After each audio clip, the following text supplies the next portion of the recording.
σεμινάριο, θα παρουσιάσω εφαρμογές ηλεκτρονικής αλληλογραφίας σε αυτό το κομμάτι. Θα κάνουμε λίγο πιο γρήγορα, γιατί ήδη έχουμε ξεφύγει από το χρόνο. Πριν ξεκινήσω, να ρωτήσω, ποιοι από εσάς χρησιμοποιούν μια αποκλειστική εφαρμογή για να διαχειρίζονται τα email τους? Δηλαδή, από πού βλέπετε, καταρχάς, πόσους λογαριασμούς email έχετε? Έχετε πάνω από ένα, κάποιοι μόνο ένα? Ωραία, περισσότεροι ένα, άλλους δύο. Ωραία. Αυτά κατά βάση έχουν νόημα, οι εφαρμογές έχουν νόημα μόνο όταν κάποιος έχει παραπάνω από ένα λογαριασμό. Αλλά μπορεί να χρησιμοποιήσει μια εφαρμογή για να διαχειρίσει τα email του, ακόμα και να έχει ένα λογαριασμό μόνο. Θα δείξω πολύ γρήγορα κάποιες άλλες εφαρμογές πέρα από το Thunderbird που είναι η βασική που θα δείξω. Και στη συνέχεια θα δούμε λίγο πιο αναλυτικά το Thunderbird, τα βασικά του χαρακτηριστικά για να μπορεί ένας βασικός χρήστης να κάνει τη δουλειά του. Λοιπόν, κάποια πλεονεκτήματα του να χρησιμοποιεί κάποιος μια εφαρμογή αποκλειστικά για να διαχειρίσει τα email του, από το να τα βλέπει στο webmail. Δηλαδή, έχει για παράδειγμα ένα Gmail εσείς, έτσι. Από πού θα δείτε τα email σας? Θα ανοίξετε ένα browser, για παράδειγμα το Mozilla Firefox, θα βάλετε το username και το κωδικό και θα αρχίσετε να βλέπετε τα email σας. Έτσι. Αυτός είναι ένας τρόπος. Ο άλλος είναι να έχετε μια εφαρμογή. Να κατεβάσετε δηλαδή μια εφαρμογή από το κέντρο λογισμικού που είχε δείξει ο κ. Τσαμπόλοφ στο πρώτο μάθημα, όπως το Thunderbird που θα δείξω, και να εισάγετε εκεί το email σας. Τα πλεονεκτήματα του να έχετε μια εφαρμογή από το να βλέπετε το email σας στο webmail είναι πιο γρήγορο γενικά, γιατί δεν βασίζεται στην ταχύτητα του δικτύου που έχετε, αλλά είναι μια εφαρμογή και όλα τα email αφού κατέβουν μπορείτε να αναλάσσετε πολύ πιο γρήγορα. Μπορείτε να τα οργανώσετε πολύ καλύτερα. Υπάρχουν πολύ περισσότερες επιλογές να τα ρυθμίσετε να πηγαίνουν σε συγκεκριμένους φακέλους ή να κάνετε αυτόματη προώθηση των email κτλ. Δεν υπάρχουν ενοχλητικές διαφημίσεις, όπως για παράδειγμα μπορεί να έχετε ένα λογαριασμό όπου να εμφανίζετε στη δεξιά μπάρα του browser να εμφανίζετε κάποιες διαφημίσεις και να κόβονται έτσι ένα μέρος της οθόνης σας και να μην μπορείτε να δείτε ολόκληρο το email. Δεν υπάρχουν τέτοιες διαφημίσεις στο Thunderbird ή σε οποιαδήποτε άλλη εφαρμογή. Υπάρχουν πολύ περισσότερες επιλογές μορφοποίησης, όπως επίσης και επιλογές κρυπτογράφησης. Να στείλετε δηλαδή κάποιο email σε κάποιον, όπου έτσι θα είστε σίγουροι ότι αν αυτός ο δεύτερος του έχετε δώσει το κλειδί από κρυπτογράφησης, θα μπορεί να το διαβάσει. Αν δεν το έχει το κλειδί και το διαβάσει κάποιος άλλος, δεν θα μπορεί να δει το μήνυμα που του έχετε στείλει. Ένα σημαντικό μειονέκτημα όμως του να χρησιμοποιείτε μια εφαρμογή διαχείρισης ηλεκτρονικής email σε ένα υπολογιστή είναι ότι δεν μπορείτε να το δείτε σε έναν άλλον υπολογιστή πέρα του δικού σας. Τι θέλω να πω με αυτό? Όταν εσείς έχετε για παράδειγμα θέλετε να δείτε τα email σας και πάτε σε ένα ξένο υπολογιστή, πάτε στο σπίτι ενός φίλου ή στο σπίτι της δουλειάς, στο υπολογιστή της δουλειάς, με συγχωρείτε. Πολύ απλά ανοίγετε το browser, βάζετε το username και το κωδικό και βλέπετε τα email σας. Αν θέλετε να χρησιμοποιήσετε την ίδια εφαρμογή που χρησιμοποιείτε και στον δικό σας υπολογιστή, αυτό δεν γίνεται, διότι θα πρέπει να εισάγετε ξανά όλες τις ρυθμίσεις από την αρχή. Εκτός αν κάνετε το εξής που θα σας πω τώρα. Αν έχετε δύο υπολογιστές, ο ένας είναι δικό σας και ο δεύτερος είναι ενός φίλου σας, έτσι. Και χρησιμοποιούν το ίδιο λογισμικό, για παράδειγμα, ο Ubuntu 14.04 που έχω και εγώ εδώ πέρα. Μπορείτε πολύ απλά να πάτε στις ρυθμίσεις.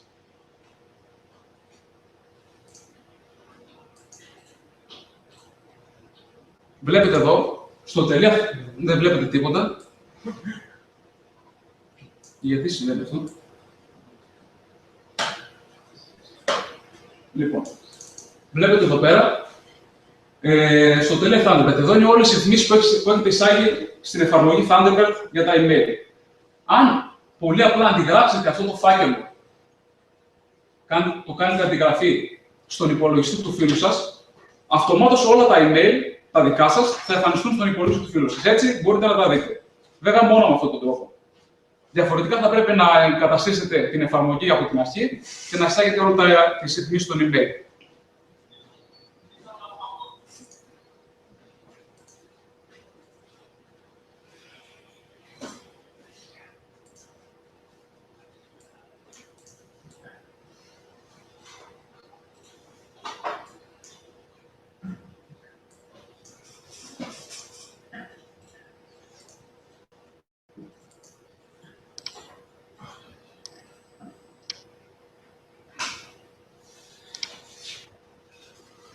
να συνεχίσουμε στα γρήγορα να πούμε κάποια θεωρητικά για τις υπόλοιπες εφαρμογές διαχείρισης ηλεκτρονικής αλληλογραφίας. Μία άλλη είναι το Evolution. Μπορείτε να δείτε εδώ κάποια από τα χαρακτηριστικά. Δεν θα τα διαβάσω, απλά ότι υπάρχει διαθέσιμο σε 53 γλώσσες. Επίσης, εδώ μπορείτε να δείτε κάποια από τα υπόλοιπα χαρακτηριστικά του, ότι υποστηρίζει και τα δύο πρωτόκολλα POP3 και IMAP. Μπορεί να γίνει και εδώ κρυπτογράφηση, υπάρχουν φίλτρα κτλ. Αν θέλετε, μπορείτε να διαβάσετε μερικά από τα χαρακτηριστικά του.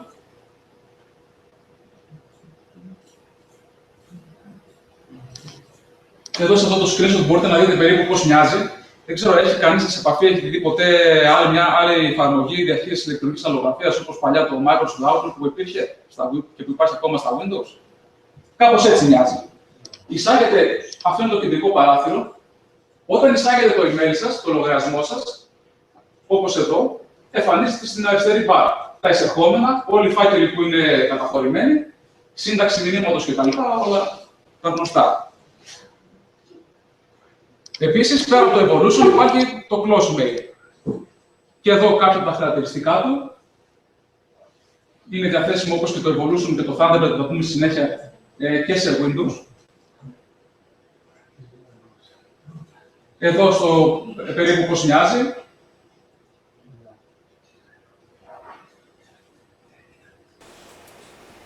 Και τώρα θα μιλήσουμε για το Thunderbird. Τι διαφορά έχει στο περιβάλλον? Είναι στο γραφικό περιβάλλον και σε κάποια άλλα χαρακτηριστικά του Thunderbird. Αλήθεια ότι δεν έχω δουλέψει τόσο πολύ Evolution και καθόλου Close. Όμως, το Thunderbird αυτή τη στιγμή είναι το πιο δημοφιλές από τις ελεύθερες εφαρμογές διαχείρισης ηλεκτρονικής αλληλογραφίας και χρησιμοποιείται εκτός από προσωπικούς υπολογιστές και σε πάρα πολλές εταιρείες. Δεν έχει να ζηλέψει σε κάτι από άλλες αντίστοιχες κλειστές εφαρμογές. Είναι πάρα πολύ χρήσιμο, πολύ απλό στη χρήση και χρησιμοποιείται κατά κόρον από πάρα πολλούς. Αναπτύσσεται από το ίδρυμα Mozilla Foundation το Thunderbird, όπως και η άλλη πολύ γνωστή εφαρμογή που κυκλοφορεί από τη Mozilla, ο Firefox, που χρησιμοποιούμε για να μπαίνουμε στο Ιντερνετ. Διατίθεται δωρεάν, μπορεί ο καθένας να το κατεβάσει είτε από το κέντρο λογισμικού, αν έχει ελεύθερο λογισμικό, είτε από την επίσημη ιστοσελίδα του, αν τρέχει κάποιο άλλο σύστημα. Η πρώτη έκδοση διατέθηκε στις 7 Δεκεμβρίου του 2004, ενώ βλέπετε οι πρώτες 1 εκατομμύριο λήψεις έγιναν μέσα σε 10 μέρες από την ημέρα της κυκλοφορίας. Η τελευταία έκδοση, που δεν είναι ενημερωμένο, είναι η 31.7, η οποία κυκλοφόρησε το Μάιο του 2015. Αν πάτε τώρα δηλαδή στο Mozilla Thunderbird, θα δείτε ότι η τελευταία έκδοση που μπορείτε να κατεβάσετε και να εγκαταστήσετε στον υπολογιστή είναι 31.7. Εδώ είναι οι ιστοσελίδες, έτσι κι αλλιώς και να γράψετε στο Google Mozilla Thunderbird, θα σας εμφανίσει αυτή η πρώτη. Εδώ σε αυτό το πίνακα στο διάγραμμα βλέπετε ουσιαστικά την εξέλιξη της εφαρμογής, πώς είχε ξεκινήσει από 0.1 κτλ. Το 2004. Παρατηρείτε ότι από το 2010 περίπου άρχισε ουσιαστικά μια πολύ πιο ταχεία ανάπτυξη, έτσι όπως φαίνεται, όμως δεν ισχύει αυτό στην πράξη, καθώς άλλαξε ουσιαστικά η πολιτική της ονομασίας, πεταχθήκαμε από το 20 στο 30. Μάλλον από το 16 στο 17 άρχισε βλέπετε, είναι λίγο πιο, φαίνεται λίγο πιο ταχεία η ανάπτυξη. Είναι όμως καθαρά ουσιαστικά η πολιτική άλλαξε για να φαίνεται ότι προχωράει πιο γρήγορα. Όντως υπάρχουν βέβαια αναβαθμίσεις.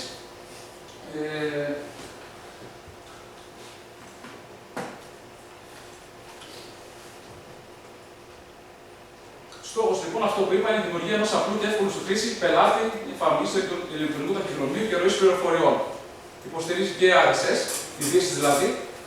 Μπορούμε να τις εισάγουμε και να έρχονται σε μορφή email. Για παράδειγμα, όπως θα δείξουμε και στη συνέχεια, μπορούμε να εισάγουμε το RSS feed μιας αθλητικής ιστοσελίδας, Sport 24 για παράδειγμα. Και μπορούν αντί να μπαίνουν στην ιστοσελίδα να μας έρχονται με email όλες οι ειδήσεις που κυκλοφορούν από το Sport 24. Επίσης, μέσω κάποιων άλλων προσθέτων μπορούμε να εγκαταστήσουμε ημερολόγιο για να τοποθετούμε εκεί πέρα κάποιες εκδηλώσεις ή γενέθλια φίλων κτλ. Και να μας στέλνουν και αυτά με την μορφή mail για να μην τα ξεχνάμε. Όπως και κάποια άλλα post και άλλα χαρακτηριστικά τα οποία θα το δούμε στην πράξη.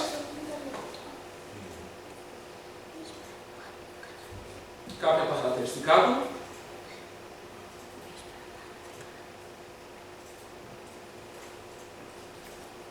Και το πώς μοιάζει.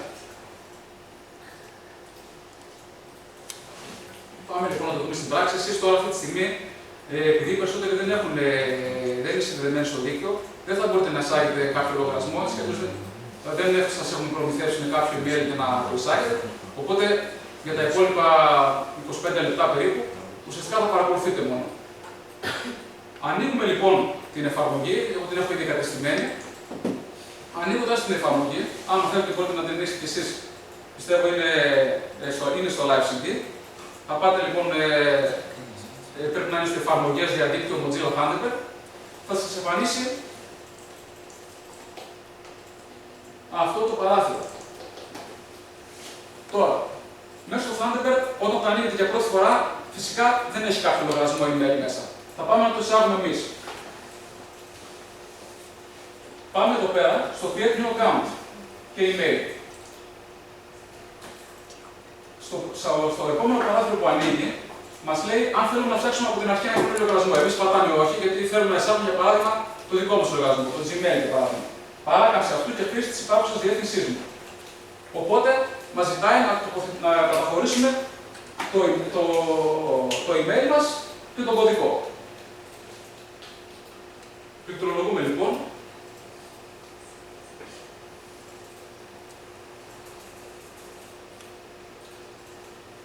Το όνομα που θέλουμε να εμφανίζεται στο email, τη διεύθυνση του email,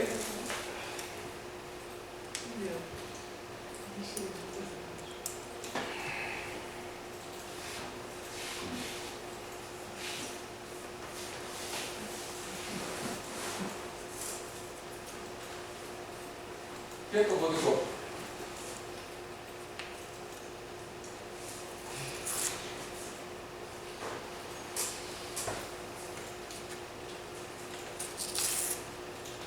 Στη συνέχεια πατάμε στο κουμπί συνέχεια.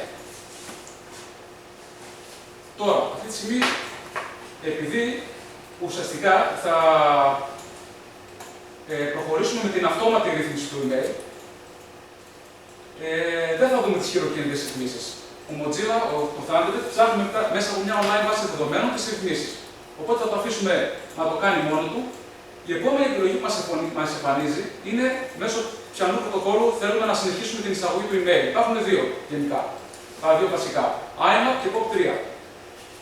Εσείς, όταν βλέπετε τα email σας, τα βλέπετε μέσω του webmail, δηλαδή μέσω IMAP. Τι σημαίνει αυτό? Αν προχωρήσουμε με την εισαγωγή του email μας μέσω IMAP, γίνεται αυτόματος συγχρονισμός των email μας με το υπολογιστή με το webmail. Μέσω του server δηλαδή που είναι καταχωρημένα τα email μας. Για παράδειγμα, αν εμείς καταστήσουμε τα email μας μέσω IMAP, αν πάμε να σβήσουμε ένα email από τον υπολογιστή, θα πάει να σβηστεί και από το server. Χάθηκε αυτό το email, τελείωσε. Θα σβηστεί. Θα σας δείξω ένα παράδειγμα μετά. Εγώ έχω καταχωρήσει τα email μου, τα έχω καταχωρήσει στο κινητό μου. Οπότε, αν πάω εγώ να σβήσω ένα email από το κινητό, θα σβηστεί και από τον υπολογιστή, από το server, από την Google δηλαδή, για παράδειγμα, αν είναι το email από την Google, και από οποιαδήποτε άλλη συσκευή το έχω κατεστημένο. Μπορεί να το έχω κατεστημένο στον υπολογιστή τη δουλειά μου, για παράδειγμα. Από οπουδήποτε θα σβηστεί. Αυτό θα μπορούσε να το θεωρήσει κάποιο ως κάτι αρνητικό το IMAP, όμως κατά βάση είναι θετικό, διότι δεν χρειάζεται να σβήνουμε 100 φορές το ίδιο email. Από την άλλη, υπάρχει ο κίνδυνος ότι αυτό το email μπορεί να είναι σημαντικό, μπορεί κάποιος να έχει πρόσβαση στα email μας, να πάει να το σβήσει και εμείς να μην το δούμε ποτέ. Συνεχίζουμε και πατάμε το κουμπάκι Done. Γίνεται έλεγχος κωδικός, θα ελπίσουμε να είναι σωστός, για να καταχωρηθεί το email μας.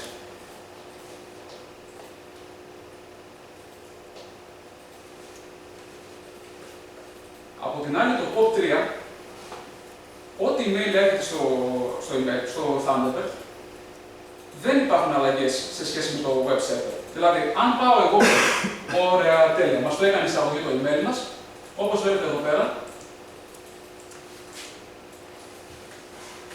έγινε εισαγωγή του συγκεκριμένου λογαριασμού. user25.linux.edu.gr. Το έβαλε. Αυτόματα έβαλε τους φακέλους κάδος, αρχείο 2014, την ανεπιθύμητα αλληλογραφία, πεσταλμένα και έναν άλλο φάκελο, άλλους δύο φακέλους μάλλον, που είχαν δημιουργήσει την προηγούμενη φορά. Κανονικά δεν θα τα εμφανίσει την πρώτη φορά. Το POP3 λοιπόν, όπως έλεγα, ό,τι email έρχεται στο Thunderbird ή γενικά ό,τι email σας στέλνουν, αν πάτε εσείς να το σβήσετε από το server, δηλαδή αντί να μπείτε εδώ, μπαίνετε στο Gmail για παράδειγμα. Αν πάτε να το σβήσετε από το Gmail, δεν θα σβηστεί από εδώ. Ό,τι email έρχεται αποθηκεύεται στον υπολογιστή σας και πιάνει χώρο από τους σκληρούς σας δίσκους. Αυτό το χρησιμοποιούν κυρίως εταιρείες οι οποίες θέλουν να έχουν backup από τα αρχεία τους. Τα περνάνε όλα τους τα email με POP3 αντί για iMac, για να είναι σίγουρες ότι κρατάνε ένα αρχείο από τα email που τους στέλνουν. Και μετά χαλάει ο υπολογιστής. Και μετά χαλάει ο υπολογιστής. Γι' αυτό εννοείται ότι όπως θα σας δείξω και στα Απόλλων στην επόμενη ώρα, πάμε να κάνουμε backup. Όχι μόνο από τα αρχεία μας, βίντεο, φωτογραφίες κτλ., αλλά και από τα email. Είχαμε πρόσφατα ένα παράδειγμα από τον κύριο Ζήση, όπου μια εταιρεία χάλασε ο υπολογιστής, χάσαν τα email τους και άρχισαν να κλαίνε μετά. Τέλος πάντων, αυτό είναι λίγο εκτός θέματος. Το μεγαλύτερο πλεονέκτημα του Thunderbird, όπως είχα πει, και γενικά οποιαδήποτε εφαρμογή διαχείρισης ηλεκτρονικής αλληλογραφίας, είναι ότι μπορούμε να εισάγουμε όσους λογαριασμούς θέλουμε. Εσείς είπατε ότι οι περισσότεροι έχετε ένα λογαριασμό. Έτσι. Φανταστείτε όμως, καθώς περνάνε τα χρόνια, πολύ φυσιολογικό, θα χρησιμοποιείτε πάρα πολλούς λογαριασμούς, θα φτιάξετε πολλά πράγματα. Έτσι, πολλά είναι. Να ανοίγετε 100 καρτέλες στο Firefox για να δείτε όλες τα email. Δεν γίνεται αυτό. Οπότε, τα περνάτε όλα στο Thunderbird. Έτσι μπορείτε να τα διαχειρίζετε αυτόματα, ταυτόχρονα όλα. Καθώς είμαστε σε μια εποχή όπου ουσιαστικά όλοι επικοινωνούν ηλεκτρονικά, δεν θα σας πάρει όλος τηλέφωνο να σας πει «Ξέρετε, θέλω να κάνω αυτό», θα σας στείλει ένα email και έχετε την υποχρέωση εσείς να το δείτε και να το διαβάσετε. Πώς τσεκάρετε το Facebook 35 φορές τη μέρα, έτσι θα πρέπει να τσεκάρετε και τα email σας. Καταλάβατε. Οπότε, εδώ πέρα, εγώ μπορώ να εισάγω και άλλα email. Να τα βλέπω όλα από εδώ. Θα πάμε να εισάγουμε άλλο ένα, για να δείτε τη χρησιμότητά του. Μπορούμε να το κάνουμε και από εδώ, από το New Message. Υπάρχουν λογαριασμούς αλληλογραφίας.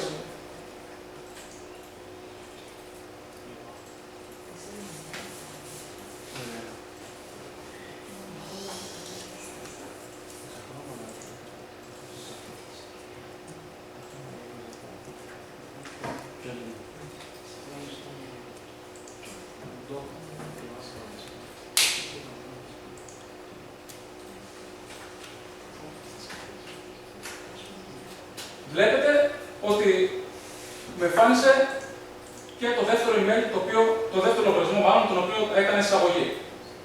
Και αυτόματα, επειδή το πέρασα με iMac, μου εμφανίζει ακριβώς όλα τα email, ό,τι όπως το έχω φτιάξει στο web server, το Gmail μου το εμφανίζει ακριβώς έτσι. Αν είχα στο webmail μου 100 φακέλους, θα μου εμφάνιζε ακριβώς έτσι. Αν το είχαμε περάσει με POP3 όμως, δεν θα μου εμφανίζει τους φακέλους εδώ πέρα. Γι' αυτό το iMac είναι λίγο πιο βολικό, για να τα έχουμε ακριβώς έτσι όπως τα έχουμε κι άλλο. Εδώ φυσικά εντάξει, εμφανίζει κάποια email τα οποία αυτή τη στιγμή ήταν στα εισερχόμενά μου. Έτσι. Βλέπετε, εμφανίζει ως πρώτο λογαριασμό τον λογαριασμό που εισάγαμε πρώτο και στη συνέχεια τον λογαριασμό που εισάγαμε δεύτερο. Αυτό εδώ, η τοπική φάκελη, είναι ουσιαστικά ότι μπορούμε να πάρουμε backup τα email που βρίσκονται στους υπόλοιπους λογαριασμούς. Εδώ, αν τα βάλουμε σε κάποιον υποφάκελο από τους τοπικούς φακέλους, αποθηκεύονται στον υπολογιστή μας. Γι' αυτό θα δείξουμε στη συνέχεια πώς παίρνουμε backup από τα email που έχουμε περάσει με iMac.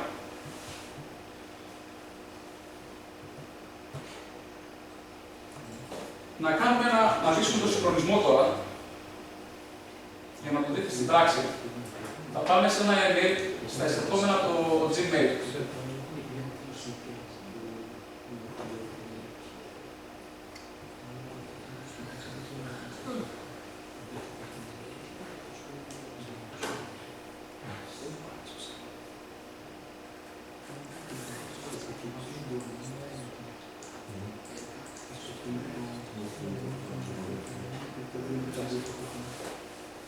Εδώ, μας έστειλε ένα αναπληκτικό μήνυμα στην αρχή. Θα πάω να το σβήσω εγώ.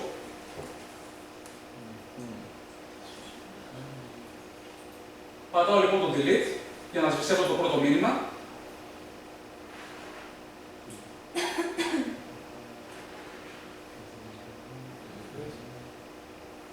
Ναι. Όπως βλέπετε διαγράφηκε. Έτσι. Είναι πολύ βολικό όταν έχουμε ένα, παράδειγμα, Android phone, να σβήνονται όλα ή να γίνονται οποιασδήποτε αλλαγές, να γίνονται αυτόματα χωρίς να χρειάζεται να το κάνουμε σε 100 φορές σε κάθε συσκευή. Λοιπόν, πάμε να δούμε γρήγορα τώρα τις ρυθμίσεις του συγκεκριμένου λογαριασμού, του User 25 για παράδειγμα. Πατώντας δεξί-κλικ στα settings, μπορούμε να δούμε τις ρυθμίσεις μία-μία του συγκεκριμένου λογαριασμού. Εδώ μπορείτε να δείτε χειροκίνητα τις ρυθμίσεις του διακομιστή. Το όνομα του διακομιστή, τη θύρα, αυτά είναι κυρίως άμα θέλετε να τα περάσετε στο κινητό σας. Το κινητό δεν θα περαστεί αυτόματα κατά βάση. Οπότε αυτά τα πρέπει να τα ξέρετε, να τα δείτε πρώτα από το Thunderbird για να τα περάσετε στη συνέχεια στο κινητό ή σε κάποια άλλη φορητή συσκευή. Κάθε πόσο θέλουμε να γίνεται έλεγχος για νέα μηνύματα, μπορούμε να βάλουμε εδώ πέρα 2 λεπτά, δηλαδή να κάνει ταυτόχρονα, να κάνει αυτόματα ανανέωση κάθε 2 λεπτά για να στάθουμε για μηνύματα, έτσι θα πρέπει να το κάνουμε εμείς, χειροκίνητα.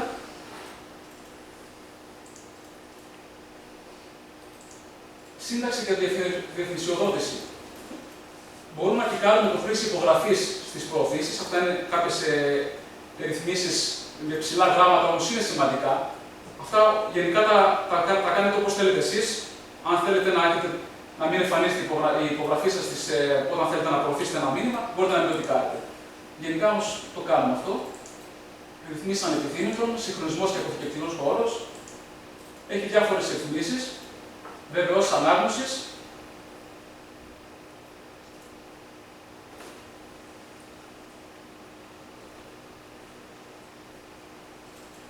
Μπορούμε να το επιλέξουμε και να επιλέξουμε εδώ στη συνέχεια κατά την υποβολή μηνυμάτων να ζητείτε πάντα βεβαίωση ανάγνωσης. Αν το κλικάρουμε αυτό, όταν θα στέλνετε σε κάποιον ένα μήνυμα, πολύ απλά θα εμφανίζεται σε αυτόν τον οποίο έχετε στείλει να σας στείλει πίσω ένα μήνυμα, ουσιαστικά αυτόματα στέλνετε αυτό, όταν το διαβάσει το μήνυμα, για να είστε εσείς σίγουροι ότι αυτός στον οποίο έχετε στείλει το μήνυμα το έχει διαβάσει. Αυτά με τις ρυθμίσεις. Τώρα, πάμε να δούμε λίγο το μενού του Thunderbird γενικά.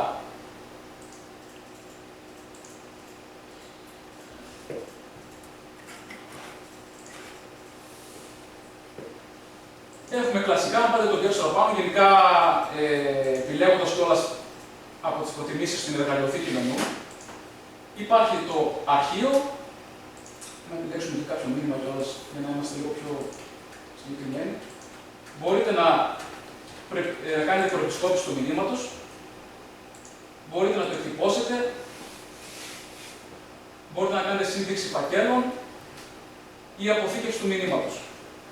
Από την επεξεργασία μπορείτε φυσικά να το διαγράψετε, αν και φυσικά μπορείτε να το επιλέξετε και να πατήσετε delete.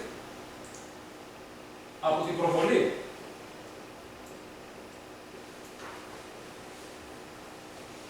μπορείτε να κάνετε ταξινόμηση, ανάλογα με το πώς θέλετε εσείς, με την ημερομηνία που έρχονται, με τον αποστολέα, με το θέμα, τα πάντα. Η διάταξη, η κλασική προβολή είναι και πιο καλή. Αν το κάνουμε έτσι, αν τα αλλάξουμε, δεν είναι ίσως και τόσο βολικά. Κάθε την προβολή εμφανίζει την προεπισκόπηση στα δεξιά κτλ. Αυτά γενικά τα διαμορφώνετε όπως θέλετε εσείς, όπως βολεύουν εσάς. Από το μήνυμα φτιάχνετε νέο μήνυμα, μπορείτε να το προωθήσετε το μήνυμα, να βάλετε συνημμένα κτλ. Από το εργαλεία, από την επεξεργασία δεν είπαμε βασικά ότι εδώ υπάρχουν για το account settings, το οποίο το είδαμε και εδώ πέρα, αν πατήσετε πάνω στο λογαριασμό στα settings, είναι το ίδιο πράγμα. Όπως επίσης και οι προτιμήσεις, τις οποίες θα τις δούμε τώρα σε λίγο. Από το εργαλεία, κάτι άλλο πάρα πολύ χρήσιμο, το οποίο μπορεί να κάνει το Thunderbird, είναι η εισαγωγή. Από εδώ πέρα, μπορείτε να έχετε για παράδειγμα, χρησιμοποιούσατε προηγουμένως πριν το Thunderbird μια άλλη εφαρμογή. Έτσι, για παράδειγμα το Microsoft Outlook. Και θέλετε να μεταβείτε στο Thunderbird. γιατί το Microsoft Outlook έχει λήξει και θα πρέπει να πληρώσετε και άλλα λεφτά για να αγοράσετε τη νέα άδεια. Οπότε, επιλέγετε να χρησιμοποιήσετε το Thunderbird. Μπορείτε να εισάγετε όλα τα email σας από το Outlook, να τα εισάγετε στο Thunderbird. Πατάτε λοιπόν, όπως έδειξα, στο εργαλείο εισαγωγή και εισάγετε και τις επαφές σας, ό,τι email έχετε περάσει, όλη την αλληλογραφία, όλες τις ρυθμίσεις, τα πάντα. Αν πατήσετε στο επόμενο, τώρα αυτή τη στιγμή φυσικά δεν μπορούμε να το κάνουμε, γιατί δεν έχουμε κάποια άλλη εφαρμογή, θα σας εισάγει ακριβώς όλα τα email τα οποία έχετε περάσει στην άλλη εφαρμογή. Οπότε δεν χρειάζεται να τα περνάτε ένα-ένα, δεν ξέρω εγώ, να κρατάτε και το παλιό και το καινούριο κτλ.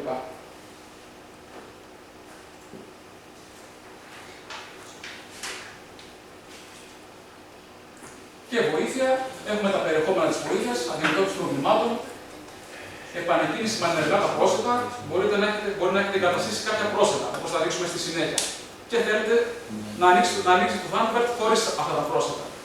Για παράδειγμα, έχετε βάλει το AdBlock, το οποίο βάζουμε στο Firefox για να μην βλέπετε διαφημίσεις. Μπορεί να θέλετε να ανοίξετε το Thunderbird χωρίς τα πρόσθετα. Το κάνετε με αυτό το κουμπάκι. Ή και πέρα Thunderbird, βλέπετε την τελευταία έκδοση που έχω εγώ, η οποία δεν είναι ενημερωμένη. Είναι 31.6, είναι αμέσως προηγούμενη.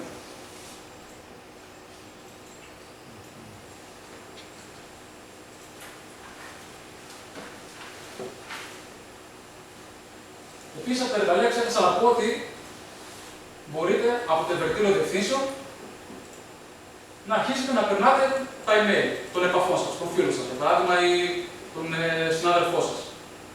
Πατάτε νέα επαφή και βάζετε ό,τι θέλετε. Βλέπετε πόσες επιλογές έχει, όνομα, επίθετο, email, fax, τα πάντα. Έτσι ώστε να μην χρειάζεται κάθε φορά όταν θέλετε να στείλετε κάποιο μήνυμα να λέτε όχι που το έχω το email, το που είναι κτλ. Μπορείτε να τα καταχωρήσετε όλα εδώ για να τα στέλνετε αυτόματα.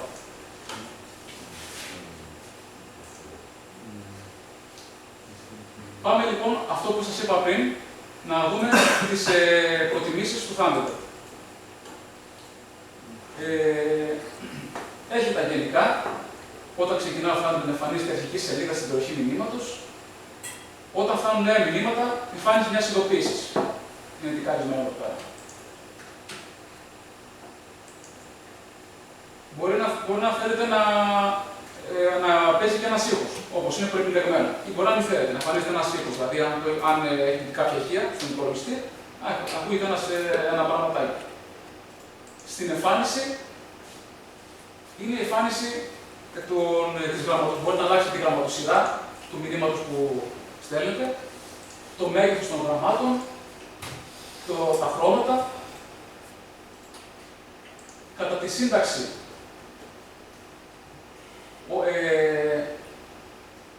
Μπορεί να γίνεται αυτόματα αποθήκευση, ερώτηση επιβεβαίωση όταν γίνεται χρήση δόμες πληκτρολογίου για την αποστολή μηνυμάτων,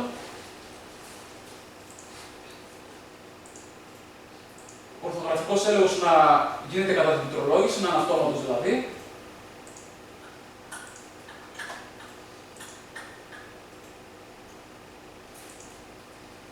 Για τα συνημμένα.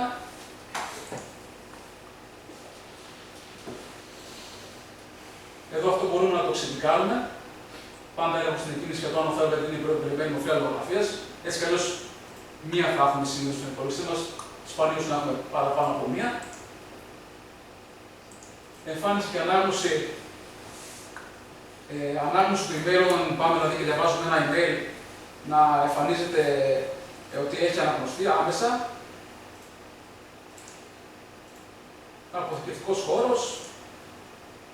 Η ενημέρωση δεν μας εμφανίζει κάτι, διότι εδώ πέρα η ενημέρωση γίνεται με άλλο τρόπο. Και πιστοποιητικά διάφορα.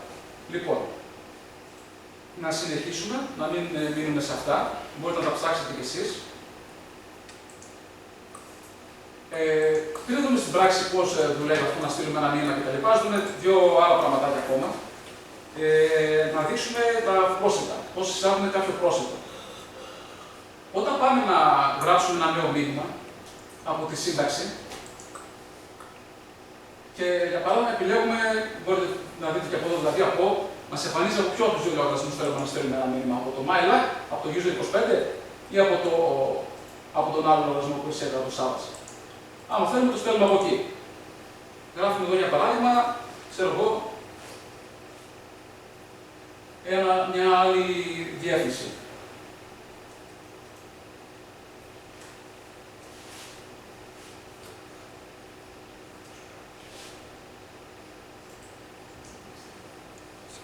Το θέμα, μπορούμε να γράψουμε τι θέλουμε εδώ πέρα. Αν θέλουμε, θα κάνουμε έντονα, πλάγια, ό,τι θέλουμε. Θα βάζουμε τη γραμματοσυρά και τα λοιπά. Αυτή τη στιγμή, όπως βλέπετε εδώ πέρα, αν κάνω εγώ δεξί κλικ μέσα στην περιοχή σύνταξης και πάω στις γλώσσες, βλέπετε αυτόματα ότι είναι εγκατεστημένα 3 λεξικά. Κατά βάση, αν εισάγεται το Thunderbird για πρώτη φορά, λογικά θα είναι προεγκατεστημένα τα αγγλικά και τα ελληνικά. Οπότε, κατά την πληκτρολόγηση, η ορθογραφία θα είναι αυτόματη. Όμως, αν βλέπετε ότι μου έχει εμφανίσει το τεστ που έχω γράψει λάθος. Η γεωτροπία του Thunderbird είναι ότι για να καταλάβει ότι εμείς γράφουμε στα αγγλικά, θα πρέπει να επιλέξουμε ως γλώσσα τα αγγλικά. Οπότε τώρα το αναγνωρίζω σωστό. Αν εμείς πάμε στη συνέχεια να γράψουμε ελληνικά,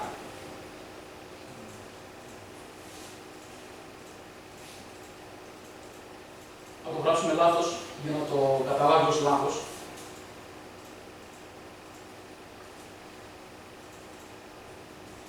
Βλέπετε ότι γενικά εντάξει, το βρήκε και το άρθρο, το ως λάθος, γιατί ακόμα είναι γυρισμένο ως στο αγγλικό λεξικό, στην αγγλική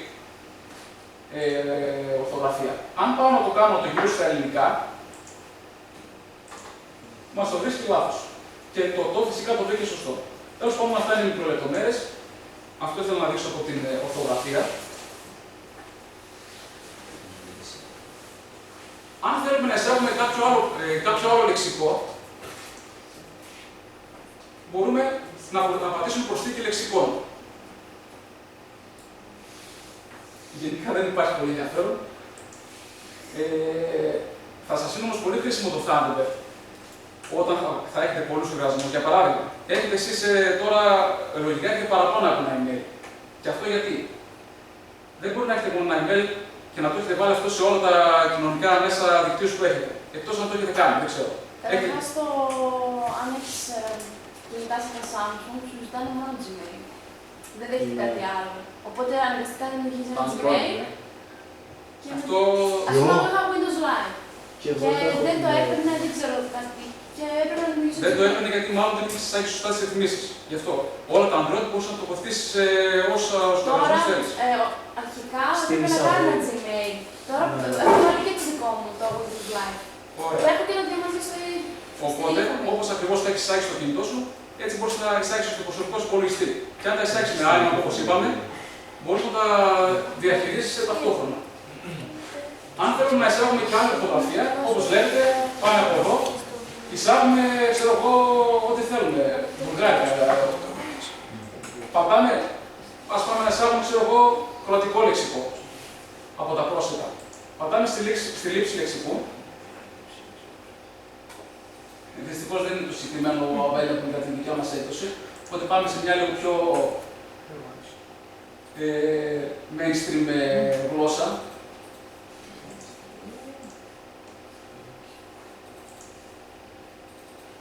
Ας πάμε... ψάξουμε τα... Ωραία.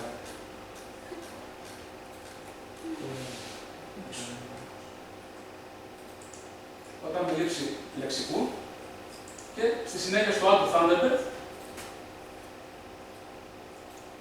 πατάμε στην εγκατάσταση τώρα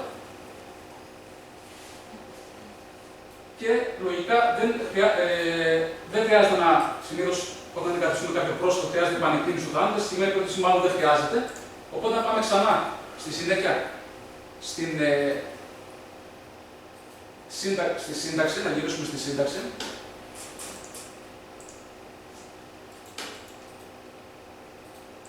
Να πανείς πολλά παράθυρα εδώ πέρα. Το έχεις ανοιχτά. Ναι. Ωραία, πάμε να τα κλείσουμε.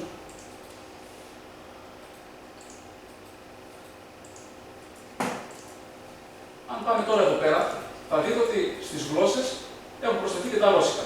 Οπότε μπορούμε να γράψουμε στα ρώσικα και να έχουμε αυτόματη ορθογραφία. Επίσης, με τα πρόσθετα, ας το δούμε λίγο πιο αναλυτικά, από τα εργαλεία πρόσθετα, στην κεντρική σελίδα των προσθέτων, μπορούμε να θέλουμε, μας εμφανίζει τα πιο διαδεδομένα, ξέρω εγώ, ειδού μερικά φανταστικά πρόσθετα και το θα δούμε τι είναι ο τίτλος. Μπορούμε να βάλουμε το library, το οποίο τοποθετώντας το, προσθέτει, εδώ θα χρειαστεί λογικά και πανηγύριση. Πατάμε στην εγκατάσταση, όπως και πριν. Θέλει λοιπόν να θα εγκατασταθεί μετά την επανεκκίνηση του φάρμακου, οπότε το κλείνουμε.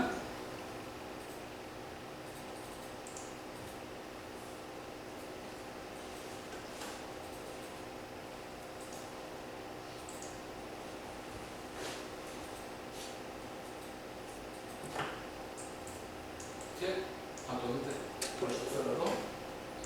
Βλέπετε ότι μας εμφάνισε στα δεξιά μια μπάρα με ένα ημερολόγιο.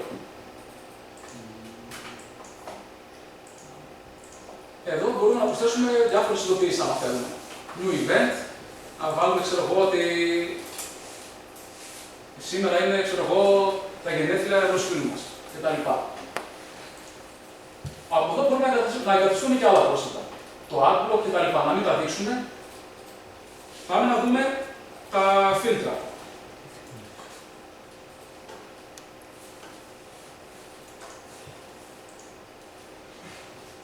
Θέλουμε, για παράδειγμα, όταν έρχεται κάποιο μήνυμα, κάποιο ενοχλητικό μήνυμα, για παράδειγμα, έχουμε κάνει εγγραφή σε μια πολύ διάσημη, ξέρω εγώ, εταιρεία πώλησης ηλεκτρονικών υπολογιστών. Έτσι. Αν μην πούμε τώρα ονόματα. Και μας στέλνουν κάθε μέρα, όχι μόνο ένα, αλλά και δύο και τρία διαφημιστικά μηνύματα. Έτσι. Νυχτερινές προσφορές, 12, ξέρω εγώ, Σαββατοκύριακο, προσφορές κτλ. Και δεν θέλουμε να τα βλέπουμε αυτά στα συγχώμενά μας, γιατί μας ενοχλούν. Αλλά θέλουμε να διατηρήσουμε την εγγραφή μας στη συγκεκριμένη ιστοσελίδα. Τι κάνουμε? Μπορούμε να πάμε στα εργαλεία, message filters και τι να κάνουμε? Για το λογαριασμό, για το Gmail, γιατί ας υποθέσουμε ότι έχουμε κάνει εγγραφή με αυτό το λογαριασμό σε αυτές τις εταιρείες που έλεγα, μπορούμε να φτιάξουμε κάποια φίλτρα έτσι ώστε αυτά τα μηνύματα να πηγαίνουν σε συγκεκριμένους φακέλους. Πατάμε νέο φίλτρο, όνομα φίλτρο, ας το βάλουμε διαφημιστικά.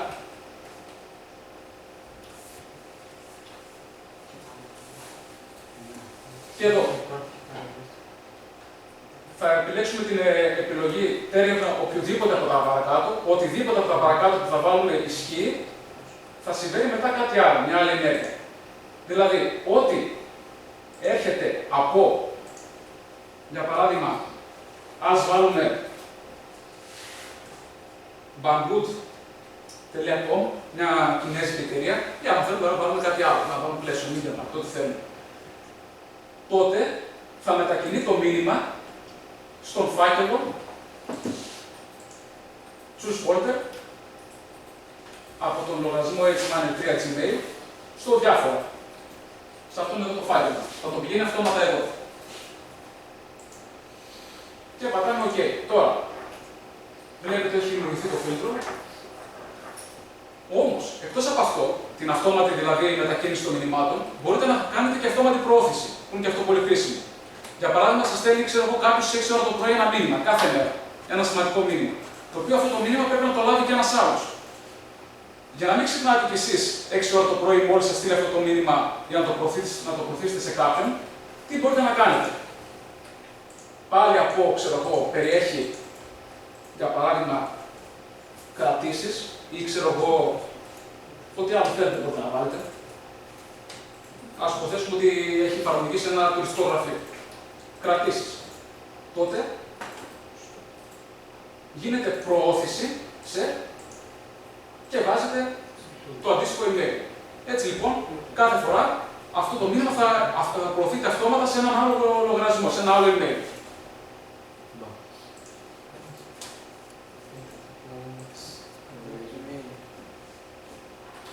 Τώρα, επόμενο χαρακτηριστικό που θέλω να δούμε είναι η αποθήκευση των μηνυμάτων. Πώς παίρνουμε ένα backup, ας πούμε. Έτσι. Αυτά τα μηνύματα που έχω εγώ εδώ πέρα περασμένα, αυτά τα 4 μηνύματα, μπορεί να μου πει κάποιος που βρίσκονται στον υπολογιστή μου ή βρίσκονται στο σερβερ της Google. Μπορείτε να μου απαντήσετε. Ναι. Στο σερβερ. Μπράβο, όπως πολύ σωστά είπατε και οι δύο, στο σερβερ της Google βρίσκονται. Δεν βρίσκονται στον υπολογιστή μου. Οπότε, αν εγώ πάω και κάνω την χαζομάρα, πατήσω εδώ, στα settings, και πάω στις ενέργειες λογαριασμού, διαγραφή λογαριασμού, χάνω τα μηνύματα τα οποία βρίσκονται στον υπολογιστή. Ή αν πάω, ή αν πάω εδώ και σβήσω ένα μήνυμα, ενώ δεν θέλω, θα σβηστεί.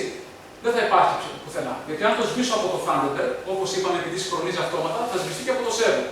Έτσι λοιπόν, αν θέλω αυτό το μήνυμα για παράδειγμα, ή τα πρώτα 10 μηνύματα, ξέρω εγώ, αν θέλω αυτά τα μηνύματα να τα κρατήσω και στο δικό μου υπολογιστή, πολύ απλά τα επιλέγω και στη συνέχεια, μετακίνηση σε, πάω στους τοπικούς φακέλους, γιατί όπως είπαμε, οι τοπικοί φάκελοι είναι αποθηκευμένοι στον υπολογιστή μας, και επιλέγω τον φάκελο ο οποίος είχε ήδη δημιουργηθεί, να πηγαίνουν στον υποφάκελο backup. Κάνει την αντιγραφή εδώ κάτω, βλέπετε, και πατώντας το backup, θα δείτε ότι έχουν μεταφερθεί αυτά τα μηνύματα. Οπότε είμαι κατοχυρωμένος, έχω πάρει το backup μου, τα μηνύματα αυτή τη στιγμή υπάρχουν 2 φορές. Υπάρχουν και στο server, υπάρχουν και στον υπολογιστή μου. Οπότε είναι λίγο δύσκολο τώρα πια να χαθούν. Για να χαθούν, θα πρέπει να πέσει η Google, που αυτό δεν γίνεται ποτέ, ή και να χαλάσει το υπολογιστή μου, που είναι πολύ πιο πιθανό. Τώρα, όπως είπα πριν, για την ροή των ειδήσεων, τα RSS feed, τι μπορούμε να κάνουμε. Να βλέπουμε, δεν θέλουμε να μπαίνουμε, για παράδειγμα, στο Sport 24 για να βλέπουμε τις ειδήσεις, θέλουμε να τα βλέπουμε από το email μας. Έτσι. Το Thunderbird υποστηρίζει το RSS feed. Για να το κάνουμε αυτό,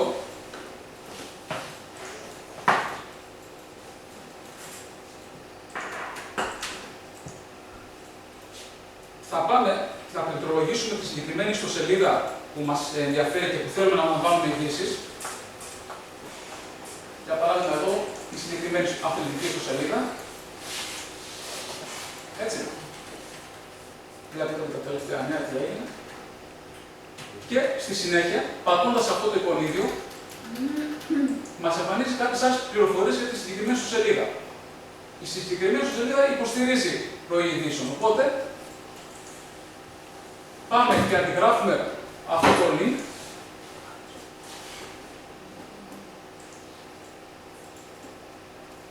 για να το εισάγουμε στο Thunderbird.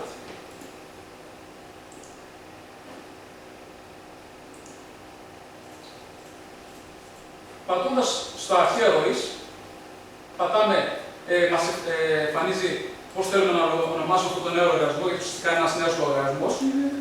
Ας γράψουμε, ξέρω εγώ, αθλητικές ειδήσεις, μπορούμε να γράψουμε, ό,τι θέλουμε.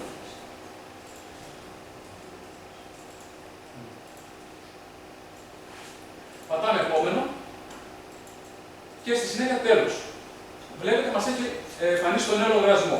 Τώρα, για να εισάγουμε το RSS feed, πάμε στη διαχείριση δρομών και βάζουμε το link το οποίο αντιγράψαμε προηγουμένως από την ιστοσελίδα. Πατάμε προσθήκη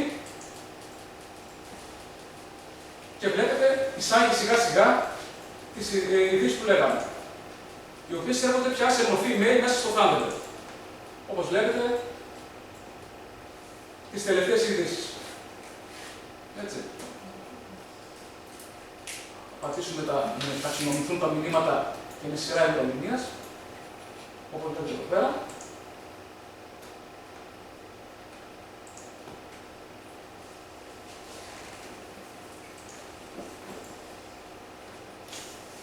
Και στο τέλος, πάμε, πριν τελειώσουμε, γιατί έχετε κουραστεί ίσως λίγο, να στείλουμε και να κάνουμε ένα δοκιμαστικό, να στείλουμε ένα μήνυμα. Πατάμε λοιπόν στο σύνταξη, όπως έδειξε και προηγουμένως.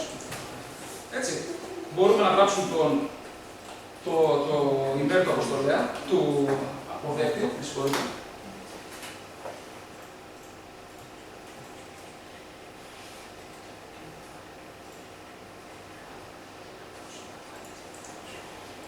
Να γράψουμε το θέμα.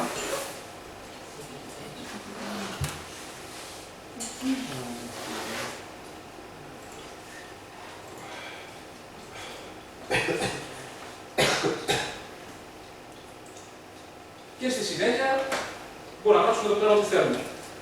Γράφουμε διάφορα πράγματα.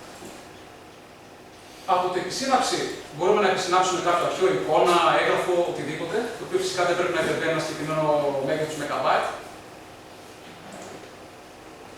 Επιλέγουμε το αρχείο το συγκεκριμένο. Το εμφανίζεται εδώ πάνω στην περιοχή των συνημένων εδώ πέρα που έχετε εισάγει και πόσο χώρο πιάνει. Και πατάτε στη συνέχεια αποστολή. Φυσικά μπορούμε εδώ να γράψουμε και άλλους αποστολής.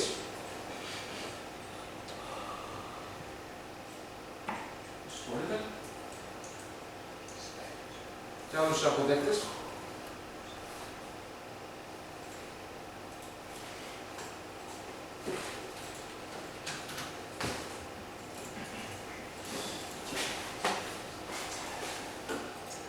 Αν θέλουμε από την επιλογή αυτή, μπορεί η κοινοποίηση να είναι κρυφή, ό,τι θέλουμε.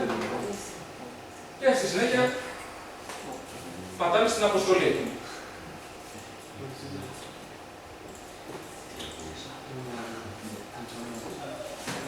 Βλέπετε, περνάει, σας δίνει και την μπάρα, την εξέλιξη του email και το στείλαμε το email μας. Λοιπόν, εγώ αυτά ήθελα να πω, θα σας δείξω και λίγο τώρα την επίσημη στο σελίδα, αν θέλετε να τη δείτε, να το κατεβάσετε.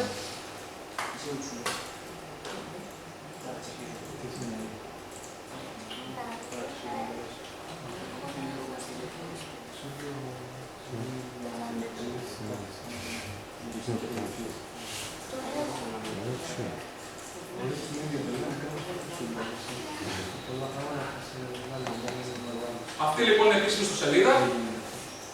Γράφετε εδώ πέρα το link και πατάτε στο Thunderbird δωρεάν λήξη. Έτσι. Λοιπόν, άποψή μου είναι ότι καλό είναι να το χρησιμοποιήσετε. Έτσι, όσοι έχετε ένα personal computer, είτε είναι laptop είτε είναι σταθερός υπολογιστής, γιατί διαφορετικές συσκευές δεν υπάρχει έκδοση. Έτσι, να το εισάγετε και να διαχειρίζετε τα email από εκεί.